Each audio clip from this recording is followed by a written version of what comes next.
సింపథైజర్స్వి, వాళ్ళ కుటుంబాలకు ప్రగాఢ సానుభూతి కూడా తెలుపుతా ఉన్నాను. ఒకసారి వ్యవస్థను ఒక్కసారి చూస్తే ఎంతటి దారుణంగా చంద్రబాబు నాయుడు గారు తెలుగుదేశం పార్టీ వ్యవహరించింది అని చూస్తే మాత్రం నిజంగా ఒక వ్యక్తి ఓడిపోతా ఉన్నాడు అని తెలిసి ఆ ఓటమిని ఏ రకంగా తనను తాను రక్షించుకునేందుకు ఏ స్థాయికి మనిషి దిగజారిపోతాడు అని చెప్పడానికి నిదర్శనలు చూస్తే చాలా బాధ అనిపిస్తుంది. చిత్తూరు జిల్లాలో పెద్దతిప్ప సముద్రంలో టీసుదంలో టీడీపీ నాయకులు కార్యకర్తలు దాడిలో వైఎస్ఆర్సీపీ కార్యకర్త వెంకట్రాయపరెడ్డి మృతి చెందారు. అనంతపురం జిల్లా తాడిపత్రిలో దివాకర్ రెడ్డి వర్గీయులు వేట కొడవలతో దాడి చేయడంతో వైఎస్ఆర్సీపీకి చెందిన పుల్లారెడ్డి అనే కార్యకర్త చనిపోవడం. విజయనగరం జిల్లాలో జియమ్మవలస మండలంలో చినుకుదుమలో వైఎస్ఆర్సీపీ ఎమ్మెల్యే పుష్ప శ్రీవాణెమ్మ పై టీడీపీ నాయకుడు రామకృష్ణ తన అనుచరులు ఏకంగా దాడి చేయడం. నెల్లూరు రూరల్ నియోజకవర్గంలో ఆర్ఎస్ఆర్ స్కూల్ పోలింగ్ కేంద్రం వద్ద ఓటర్లను ప్రలోభపెట్టేందుకు టీడీపీ నేతలు ప్రయత్నిస్తే వారిని వైఎస్ఆర్సీపీ అభ్యర్థి అనిల్ కుమార్ యాదవ్ అడ్డుకోవడంతో ఆయనతో పాటు పార్టీ కార్యకర్తలపై దాడి. గుంటూరు జిల్లా గురజాల్లో వైఎస్ఆర్సీపీ అభ్యర్థి కాసు మహేష్ రెడ్డిపై టీడీపీ కార్యకర్తలు దాడి చేయడం. నర్సరావుపేటలో ఎమ్మెల్యే గోపిరెడ్డి కారును ధ్వంసం చేయడం. చిత్తూరు జిల్లా పూతలపట్టులో వైఎస్ఆర్ కాంగ్రెస్ పార్టీ అభ్యర్థి ఎంఎస్ బాబుపై దాడి చేసి టీడీపీ కార్యకర్తలు ఆయన తీవ్రంగా గాయపరచడం. గుంటూరు జిల్లా చిలకలూరుపేట అయితే మంత్రి పత్తిపాటి పుల్లారావు గారు ఒక పోలింగ్ బూత్లో ఏకంగా సిబ్బందిని కూడా బెదిరించడం కూడా కనిపిస్తూ ఉంది. మంగళగిరిలో మంత్రి నారా లోకేష్ చంద్రబాబు నాయుడు గారి కొడుకు యథేచ్ఛగా ఎన్నికల నియమావళిని ఉల్లంఘించి 10 మంది అనుచరులతో సహా పోలింగ్ బూత్లోకి వెళ్ళడం కూడా చూస్తూ ఉన్నాం. గుంటూరులో వేమూరు మండలంలో మేరుగ నాగార్జున మన తరపున అభ్యర్థిపై దాడి. గుంటూరు వేమూరు మండలంలో బూతుమల్లిలో నాగార్జునపై టీడీపీ నేతల దాడిలో కారు అద్దాల ధ్వంసం. ఇన్ని ఘటనలు జరిగాయి. ఎన్నికలు జరగకుండా చూసేందుకు, ఎన్నికల్లో ఓటింగ్ శాతం తగ్గించేందుకు ఎటువంటి అన్యాయమైన కుట్రలు చంద్రబాబు నాయుడు గారు పన్నుతా ఉన్నారు అనే దానికి నిజంగా ముఖ్యమంత్రిగా తాను చేసిన పనికి తాను సిగ్గుతో తలంచుకోవాలి, ఇటువంటి పనులు చేసిన దానికి. But in spite of that దేవుని దయ వల్ల 80% పైచిలుకు ప్రజలు పోలింగ్లో పాల్గొనడం, బ్రహ్మాండంగా ఓట్లేయడం, ప్రజాస్వామ్యాన్ని కాపాడేందుకు ప్రజలు పెద్ద సంఖ్యలో ముందుకు రావడం, ఇవన్నీ హర్షించదగ్గ విషయాలు. ప్రజలందరికీ కూడా ఇది ప్రజల విజయంగా నేను చెప్తాను. ప్రజలందరికీ కూడా మనస్ఫూర్తిగా మరొకసారి కృతజ్ఞతలు తెలుపుకుంటాను.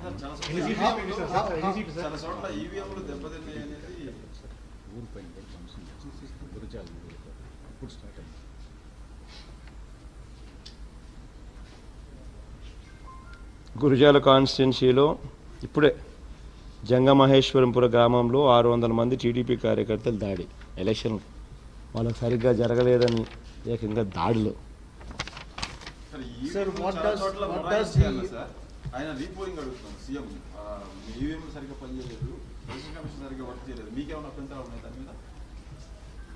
ఒక్కటి నాకు చెప్పండి అన్న, నాకు అర్థం కాదా. 80% మంది పొద్దున్న నుంచి పోలింగ్లో పాల్గొన్నారు. 80% మంది ప్రజలు, 80% మంది ఓటర్లు అంటే దాదాపుగా 3,93,00,000 మంది ఓటర్లలో 80% మంది పోలింగ్లో పాల్గొని వాళ్ళు ప్రతిసారి ఈవీఎం మిషన్ నొక్కితే వాళ్ళు ఏ పార్టీకి ఓటేసింది వీప్యాట్లో కనిపిస్తూ ఉంది. అంటే నొక్కితే ఫ్యాన్ గుర్తుకు నొక్కితే ఫ్యాన్ గుర్తుకు ఓటేస్తుంటే కనిపిస్తూ ఉంది. నాకు కూడా కనిపించింది. నాలాగే 80% మంది ప్రజలు ఓటేస్తే వాళ్ళు ఏ పార్టీకన్నా ఓటేని ఓటేసిన తర్వాత వాళ్ళకి ఏ పార్టీకి ఓటేసింది వాళ్ళకి కనిపించిన తర్వాత వాళ్ళు సాటిస్ఫై అయినారు. సాటిస్ఫై అయిన తర్వాత 80% ఓటింగ్ నమోదైంది. హై పర్సంటేజ్ ఆఫ్ ఓటింగ్ ఇప్పటికే 80%. బై ద టైం కంప్లీట్ అయ్యేసరికి probably it might go up to even 85%. అంటే 85% మంది ఓటింగ్లో ఓటింగ్ చేయడము, అంత పెద్ద సంఖ్యలో వీప్యాట్తో వాళ్ళు వేసిన ఓటును చూసుకోవడము అన్నీ ఇంత బాగా జరిగినప్పుడు how can anybody even comment anything negative except for the fact that వాళ్ళు ఓడిపోతున్నారు కాబట్టి బుడద జల్లాలా అనే కారణాలు వెతుక్కోవడం తప్పనిచ్చి. Jagan, I'm Sushil Rao from the Times of India. I'd like to ask you, how do you interpret the large turnout and percentage of votes? Large turnout is definitely a positive sign for us. In fact, Chandrababu Naidu's whole intent was to ensure that the polling turnout is reduced. His whole intent was that. In fact, every statement whatsoever he has given was leading towards that. But fortunately, people have understood his play and they have not fallen into his trap, and people have protected democracy themselves.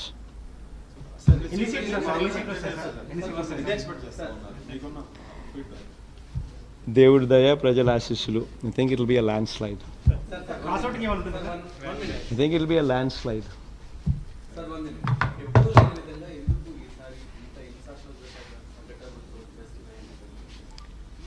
సమస్య ఏంటంటే ఇప్పుడు చంద్రబాబు నాయుడు అనే ఒక రాక్షసుడు ముఖ్యమంత్రిగా ఉన్నాడు కాబట్టి సమస్యలు వస్తూ ఉన్నాయి.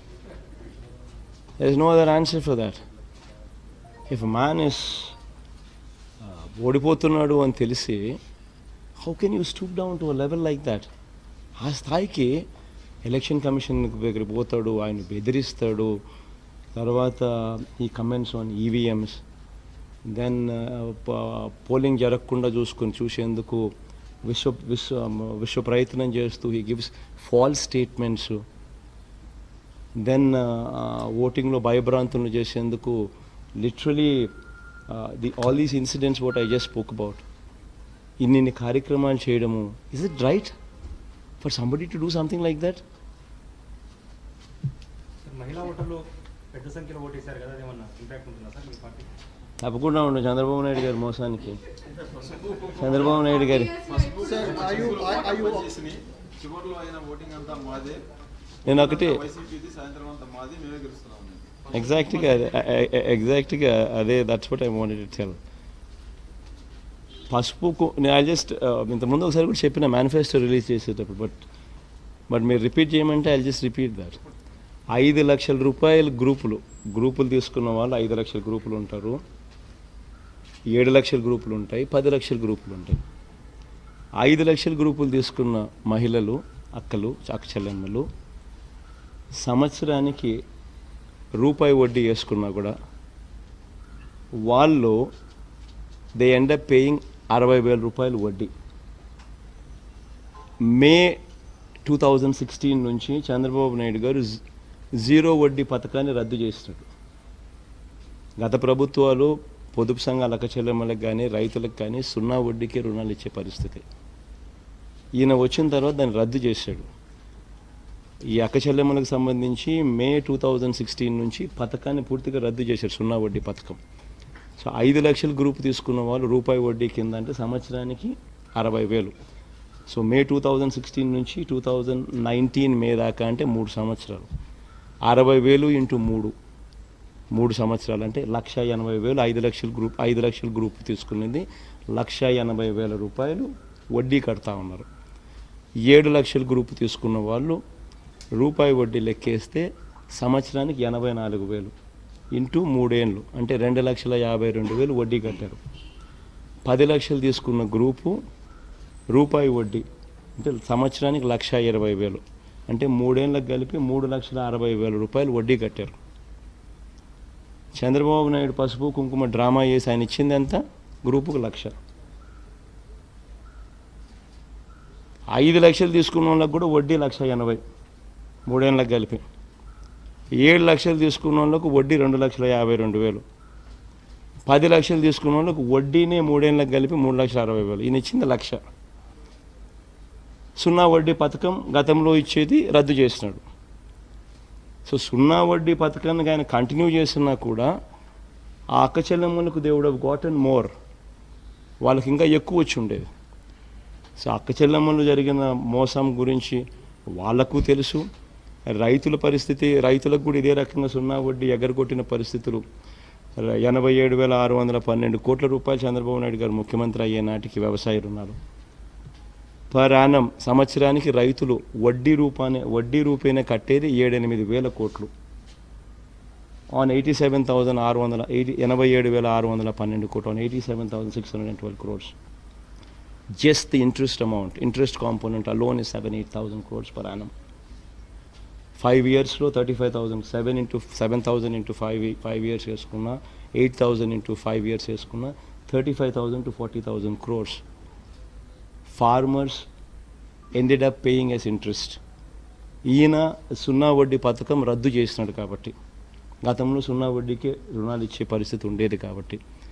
So farmers have seen through it, మహిళలు అక్క చెల్లెమ్మలు have seen through it, and they have realized ఏ రకంగా చంద్రబాబు నాయుడు గారు మోసం చేశారని. And I think it will be a landslide. I think అందరూ తెలుసుకున్నారు. దిస్ నో పాయింట్ మీ మళ్ళా ఎక్కువ చెప్పడం కూడా. Chandrababu Naidu in his speeches has also referred to your association with KCR and has made some comments. Would you like to react about that? ఎన్నిసార్లు చెప్పాలని? I think my finishing speech in Tirupati was very conclusively spoken on that. Sir మీ వైపు ఇంత positive wave రావడానికి కారణం ఏమనుకుంటున్నారు sir? Return gift రెడీగా ఉందా? రిటర్న్ గిఫ్ట్ ఏందమ్మా నాకు అర్థం కాదు. బాబుకి కేసీఆర్ మధ్య రిటర్న్ గిఫ్ట్ బాబుకు కేసీఆర్ గారికి మధ్య ఉంటే వాళ్ళిద్దరి మధ్య వాళ్ళని అడగాలి కానీ నన్ను అడుగుతారు. But as far as Andhra Pradesh state is concerned, definitely people will teach him a lesson. This is for sure. It's going to be a landslide. Are you already thinking about your date of swearing in? We'll see. God is there. We'll see. states as well now? Emma? Will you be campaigning in other states? No, I think I'll chill. I'll take a holiday, I think. Thank you. Sir,